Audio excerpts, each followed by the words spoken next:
welcome back to my channel. So right now, we're here at Rizos House of Farm. We opened to 2022, right after COVID. Tapos owner nito si Matty Matheson. So sa mga hindi nakakaalam, si Matty Matheson is a food blogger, chef.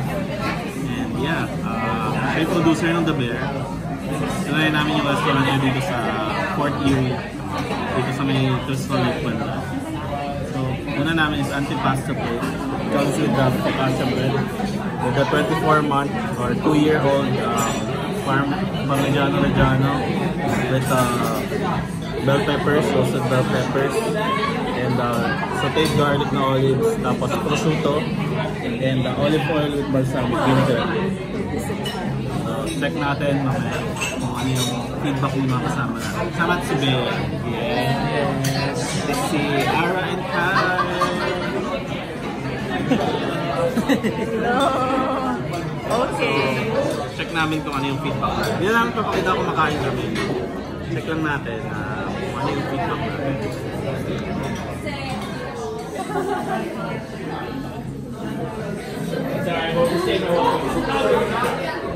Yun guys, so natikman na namin yung antipasta plate. Yung impression namin sa lahat masarap. Ewan ko kung paano na ma-explain, pero may mga bagong flavor kaming na-discover. Like ito, iba yung flavor na expect namin sa olives, pero iba yung lasa niya. Parang alam mo yung mamahaling olive oil na ginawang ganon. Ikaw, Ars, ano sabi mo? Oh, masarap. Masarap yung cheese. Yung cheese mo? Yung cheese ang pinakang gusto. Ikaw, Be, anong favorite mo dito? Surprisingly yung olives kasi usually yung olives na ganyan, maalat sobrang alat, tsaka sobrang sour. But this is very subtle, citrusy, may medyo spicy onti. Nababaguhan ako sa flavor ng olive, so it's really good. Carlo. Yeah, okay. Ako? Oh, hindi man ako mahilig sa ganitong pagkain. Alam ni Ara yan. Meron nga, nakakatuwa. Diba? Oh. Yung bread talaga, tsaka yung sauce. Wala sinabi Italianis. Grabe. Authentic. Hello guys, so yung order natin, ito yung rigatoni.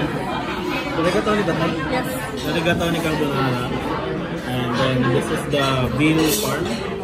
Para siyang cutlet with tomato sauce and mozzarella cheese. Ito naman chicken parm. And then with the side of spaghetti pomodoro. Also, this is the, Baked shells. Baked shells or baked shells na bolognese. Ito naman yung Matty's tagliatelle bolognese. So ito yung signature ni Matty here. Different kinds of meat. Yeah, veal or chicken. Yeah. Chicken.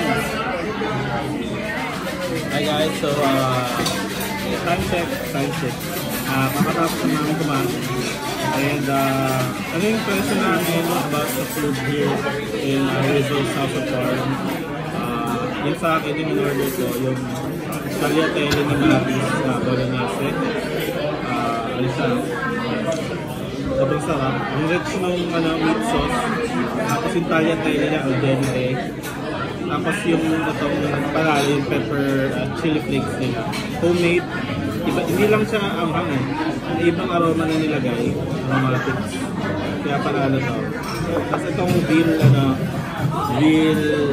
parm. 10 out of 10 din. Perfect yung pagkakapuluto. Ito yung pagkakamelt ng cheese, yung pagkaka-brown, yung sa foil, sa salamander. Okay din. Tapos itong ito sa Bea. Yung carbonara is different from the typical carbonara kasi it's authentic carbonara. Yung egg yolk lang, pecorino, and pasta?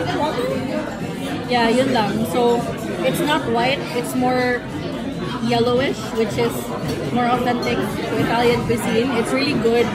Tsaka same din yung quality ng pasta, al dente. Tsaka very rich yung flavor, and even the pork bits are very well cooked. Yeah, very well cooked. Si Ara naman, yung ano niya, shell pasta with the bolognese. Yeah, this is masarap. Bago ba siya? Or natikman mo na yung dati, tapos better pa yung dati? Kasi hindi man ako order na lang yung parang shell pasta. Parang second time, third time ko pala. Ito, dami, ang dami naman. Ang dami naman. Ang dami naman. So, Kaya worth it sa price niya. may pa-take out pa tayo. Ito si spaghetti. Si spaghetti. Spaghetti man. Si side ng spaghetti. Oo. Oh, syempre nag-enjoy ako. Grabe. Yung kinain ko kasi kanina, na nakalimutan ko na nga yung pangalan ng pasta. Yung basta white sauce, parang sopas. Tapos ito, tapos nung kumain kami dito, parang okay na ako. Sobrang satisfied. Yung sa akin lang naman, spaghetti bolognese yun. Spaghetti bolognese on the side. Hindi, spaghetti pomodoro. Sauce lang lang. Oh, pomodoro lang yung side. Tapos, chicken parm. Sarap. Ubus na agad. Wala na kagad yun. Yun lang. Solid. 10 out of 10. Cannoli. Yung cannoli nila, with strawberry mousse and white chocolate. Grabe. What is the favorite? The cannoli. I don't know what. Wow, everything. Oh, but yeah, this one's so good. Yeah, this one's so good. Ay, it's so good. Ayun mo. No, masarap yung pag-ano. Yung ano niya, gelato, sobrang sarap. Yeah, it's so good. Tiramisu. Then tiramisu. Tiramisu. Pero ito masarap din, pero wala, talot-talot to ng ano eh, ng affogato.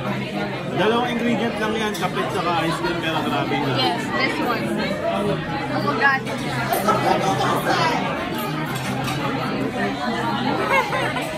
Hi guys, so we just finished eating at Rizzo's House of Parm. So for sa lahat ng mga di nakakalam, si Rizzo is Matty's daughter. Yeah. So sabi nung server namin, he lives just 5 minutes From here. away from here. And pupunta siya dito once or twice a month. And yeah, medyo masarap, maganda yung service. Yung price niya medyo pricey, but it's worth the experience. Yeah, it is. Right?